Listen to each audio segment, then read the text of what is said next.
राहुल गांधी आता जी आंधी आहे जी या देशात बिलकुल थांबणार नाही. भाजपचा रडीचा डाव आणि धर्माचे आणि जातीचे राजकारण आता या देशातील लोकांना याचा प्रश्न कंटाळा आलाय. आधी भाजपने या देशामध्ये हिंदू मुस्लिमचं राजकारण केलं, त्याच्यानंतर मराठी ओबीसीचं केलं आणि मराठी ओबीसीने त्यांचं मन नाही भरलं, त्यांनी आता एसटी वर्सेस एससी केलं. पण आता या देशातील युवा पिढीला भाजपचा रडीचा डाव समजून आलाय. त्यामुळं आता भाजपला या देशामध्ये पलता उभी राहणार नाही. 2029च्या निवडणुकीमध्ये राहुल गांधी या देशाचे पंतप्रधान होणार आहे, याच्यामध्ये काहीच वाद नाही आहे. पुणे येथील झालेल्या कार्यक्रमामध्ये जो प्रतिसाद भेटला त्यासाठी विरोधकांनी कित्येक तर टीका केला.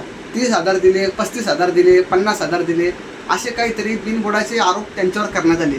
पण सांगायचं गोष्ट गेलं तर मुख्यमंत्री देवेंद्र फडणवीस यांनी काय केलं, नक्कल करायला पण अक्कल लागते. नागपूर येथील झालेल्या कार्यक्रमामध्ये देवेंद्र फडणवीस यांनी एका क्रिकेटरला बोलवलं. ज्यांची युवा पिढीशी संवाद साधला पत्रकारांनी, तर ती युवा पिढी बोलतं की आम्ही तिथे त्या क्रिकेटरला बघण्यासाठी आलो होतो, त्या ॲक्टरला बघण्यासाठी आलो होतो, ना की महाराष्ट्राच्या मुख्यमंत्र्याला बघण्यासाठी आलो होतो.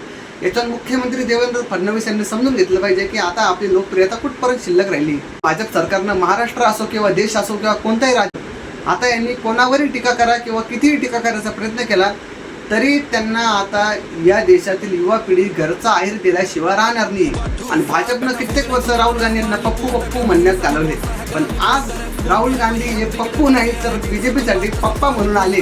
ही गोष्ट आता मुख्यमंत्री देवेंद्र फडणवीस आणि पंतप्रधान नरेंद्र मोदी यांनी समजून घेतलं पाहिजे की भाजपचे कोणी पप्पा असेल तर RSS नाही आहे, ते राहुल गांधी.